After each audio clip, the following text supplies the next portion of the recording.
It's like, well, what if you were 90% in, or 95% in, or all in? Because you're all in anyways, right? It's a life and death game. No one gets out of this. Everyone dies. You might as well commit yourself.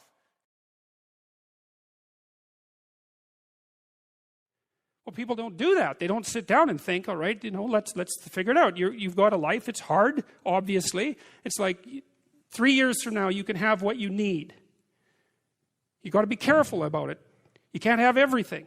You can have what would be good for you, but you have to figure out what it is, and then you have to aim at it. Well, my experience with people has been if they figure out what it is that would be good for them, and then they aim at it, then they get it. And it's strange because it's a strange thing. It's not quite that simple because you may formulate an idea about what would be good for you, and then you take 10 steps towards that, and you find out that your formulation was a bit off, and so you have to reformulate your goal. So you're kind of going like this as you move towards the goal. But a huge part of the reason that people fail is because they don't ever set up the criteria for success. And so since success is a very narrow line and very unlikely, the probability that you're going to stumble on it randomly is 0. And so there's a proposition here, and the proposition is, if you actually want something, you can have it. Now the question then would be, well, what do you mean by actually want? And the answer is that you reorient your life in every possible way to make the probability that that will occur as certain as possible. And that's a sacrificial idea, right? It's like, you don't get everything. Obviously. But maybe you can have what you need. And maybe all you have to do to get it is ask. But the asking isn't a whim or today's wish. It's like, you have to be deadly serious about it. You have to think, okay, like I'm taking stock of myself. And if I was going to live properly in the world and I was going to set myself up such that being would justify itself in my estimation, and I don't mean as a harsh judge, exactly what is it that I would aim at? And often people won't specify their goals too because they don't like to specify conditions for failure. So if you keep yourself all vague and foggy, which is real easy because that's just a matter of not doing as well, then you don't know when you fail. And people might say, well, I really don't want to know when I fail because that's painful. So I'll keep myself blind about when I fail. That's fine, except you'll fail all the time then. You just won't know it until you've failed so badly that you're done. And that can easily happen by the time you're 40. So I would recommend that you don't let that happen. So that's willful blindness, right? You could have known, but you chose not to. Okay, so once you get your goal structure set up, you think, okay, if I could have this life, it looks like that might be worth living, despite the fact that it's going to be, anxiety-provoking and threatening, and there's going to be some suffering and loss involved and all of that, obviously. The goal is to have a vision for your life such that, all things considered, that justifies your effort. Okay, so then what do? Well, then you turn down to the micro routines. It's like, okay, well, this is what I'm aiming for. How does that instantiate itself day to day, week to week, month to month?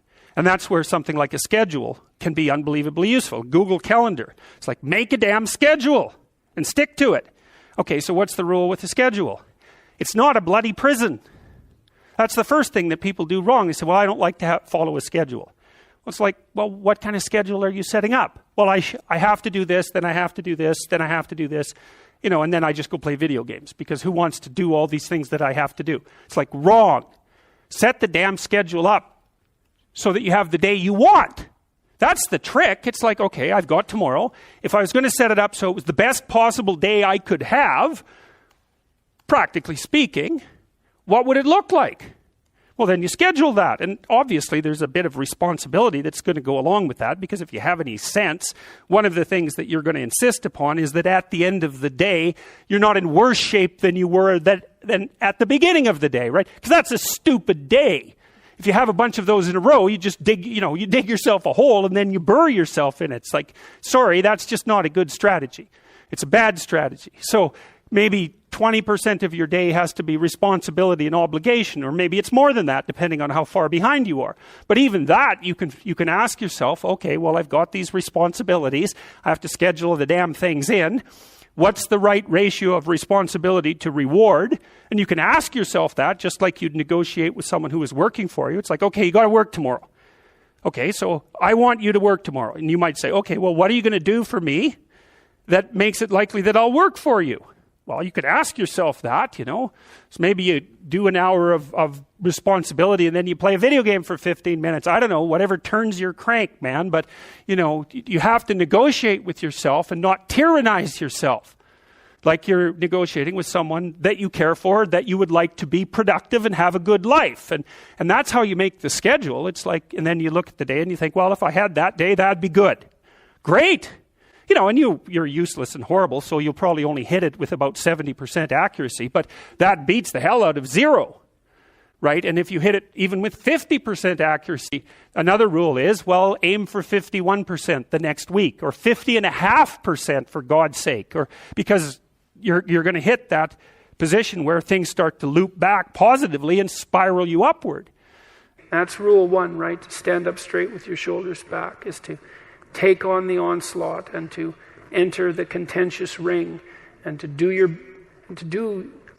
more than your best, because your best isn't enough, because your best isn't as good as you could be. You have to push yourself past that, and that's, as far as I can tell, where you find what you need in life.